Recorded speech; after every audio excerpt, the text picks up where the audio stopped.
So you're well-intentioned and you're ready to get in shape, lose weight, get fit, and you buy something like this, a home gym system, Bowflex or some other brand, and then you get it home, you get it put together, and then you realize this is overwhelming and you never actually get started using it, which is a pretty common story. In fact, systems like this are one of the most resold types of fitness equipment because frankly, people get these wanting to actually get some exercising, some workouts, some fitness in, and then they get it and they're just like, this is just too much for me to emotionally and kind of mentally deal with. So what I'm doing today is actually another video of some tips that I hope will help you get over that hump of, hey, I want to do something, I want to get better with my health and my fitness, to actually being able to do it and get over that overwhelming sort of mental hump. So before we get started, as usual, if you'd find this video to be helpful, I would appreciate it if you hit the like button on it and maybe even the subscribe button while you're here. I do these types of videos and other health and fitness videos several times a week, so would be very much appreciated. So one of the things I talk about in a lot of my other home gym and Bowflex videos is the idea of keeping it simple by simply looking to replicate the same workouts that you would do at a gym, but doing them at home. And by simple, I mean simple movements, simple exercises. So let's take, for example, a bicep curl, right? Bicep curls are some of the most simple that you can do. You know, if you got a couple of dumbbells, you know, the resistance, you're pulling it up, letting it down. It's one of the most basic movements there are when it comes to health and fitness. But what we want to do is we want to find a way to replicate this at home. Being that it's one of the most basic movements, we want to be able to do the most basic movements at home. It's a great way to get started and get familiar with your machine. So, you know, you might find a handle somewhere, put it on the right cable, and you go, okay, now I know this exercise. One exercise down that I am now familiar with. Well, what's another kind of common movement? Well, maybe it's like a tricep. Let's do the complement to that. A tricep push down of some sort. Well, okay, now I've got two exercises that I'm familiar with. And so what you really want to do, especially in the beginning, if you're not familiar and used to the machines, is look for exercises like this that you are already familiar with. And then that way you can easily figure out and accomplish on these machines. This is just to get started. There's a lot of bells and whistles on this thing.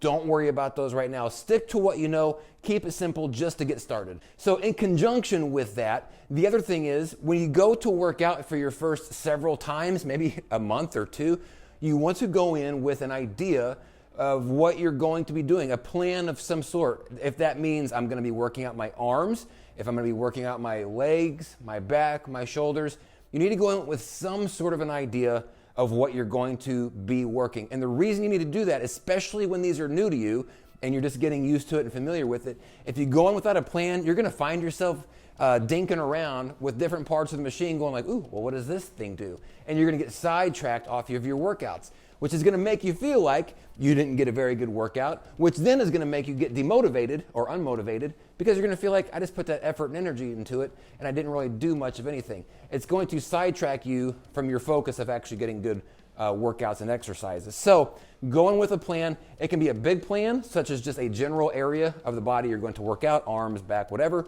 or even better is if you can go in going, I'm doing arms, and with arms, I am doing 3 sets of bicep curls, 3 sets of and actually get specific with the 5 or 6 exercises and how many of those you're going to actually do. The more specific you can get here, the more likely it's going to be that you're going to walk away with a workout that you are happy having done, being fulfilled with what you just accomplished versus walking away and feeling like, I don't think that actually accomplished anything. Trust me, that latter one will cause you to not want to use this machine anymore. All right, so this is an important one here because, you know, going back to that idea of we want to do easy movements that we are familiar with. We want to essentially try to replicate as many movements and exercises from the gym as we possibly can here at home.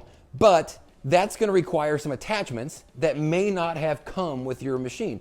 So for example, as much as I love doing tricep pushdowns, neither one of these came with my home gym Bowflex system here. So I ordered them from Amazon. So you really want to make sure that in order to get the most out of your machine, and frankly, out of the money that you just spent to buy this machine and the pain to actually put the machine together, you want to make sure that you've got the tools that are going to allow you to use it at a very high level. So if you need attachments, most of them will come with a situation like this where it's just got a little thing there, and then you just hook it on to the machine itself. They're almost all universal. So in fact, what I'm going to do here is in the description below, I'm going to put a link to several Amazon listings, 5 or 6 different attachments that might be helpful for you in order to get what you need to out of your gym workouts. Again, it comes with a lot of different attachments anyways, but for me, what I found is it wasn't enough to be able to replicate what I would normally do at the gym. So I spent a little bit more money and got the attachments that I need in order to get a good workout. Now, something extra for you Bowflex people, and probably some of you home gym people as well,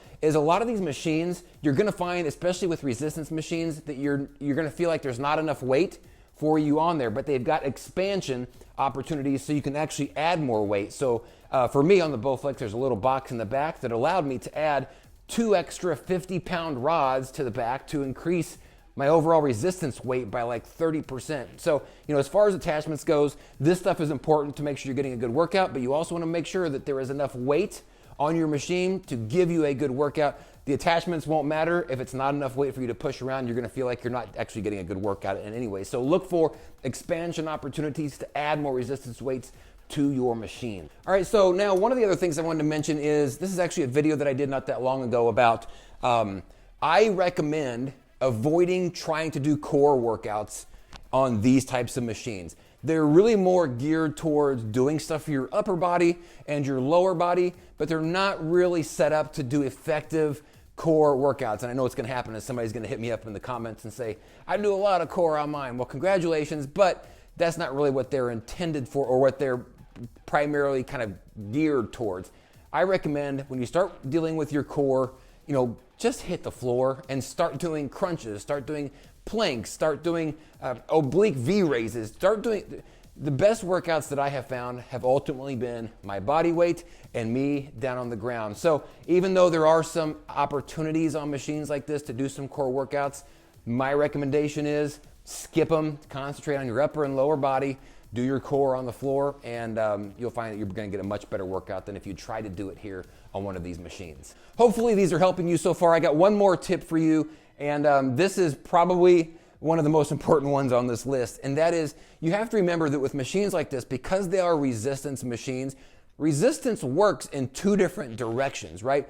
A lot of people think, well, I'm gonna get it, I'm gonna go whoop, and that's the workout. But that's only half of the workout. The other half is a controlled down, because take something like this, tricep push down. I can push down on it and there is resistance happening there, right? But a lot of people, what they're gonna do is they're gonna forget about the second half of this and just go whoop and not control it on the way up. In reality, half of the job is on the control on the way up. So I'm gonna push down for some resistance, and I'm also gonna do it the exact same pace on the way back up, because that is also difficult to control it from, because what it wants to do is it wants to pull, it wants to slam out on me. And what I'm doing is I'm not gonna let it by controlling how slow I actually let it go up. So I'm gonna do it down and up. And now I recommend a 3-1-3 pace on something like this. So you go 1, 2, 3, controlled hold, 1, 2, 3, and just over and over again. And it doesn't matter which machine, which exercise you're doing.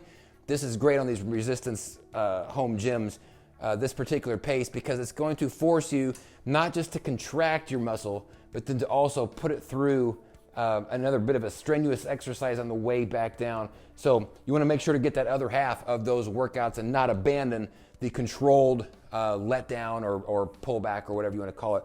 It's a 50-50 thing. Pull up, pull down, 3, 1, 3. So that's the end of the video. 1, 2, 3. So that's 1, 2, 3. Hopefully these tips that I've shared with you will help you get over that mental hump of getting past, I know this is overwhelming, and there's a lot to do here, but it's really all about starting slow, keeping it simple, and just taking it one day at a time. There's some other videos going to pop up here, including my Bowflex series that I got with other instructional workouts. If this was helpful, please hit like on it, maybe even the subscribe, much appreciated. We'll see you on the next video. Peace out.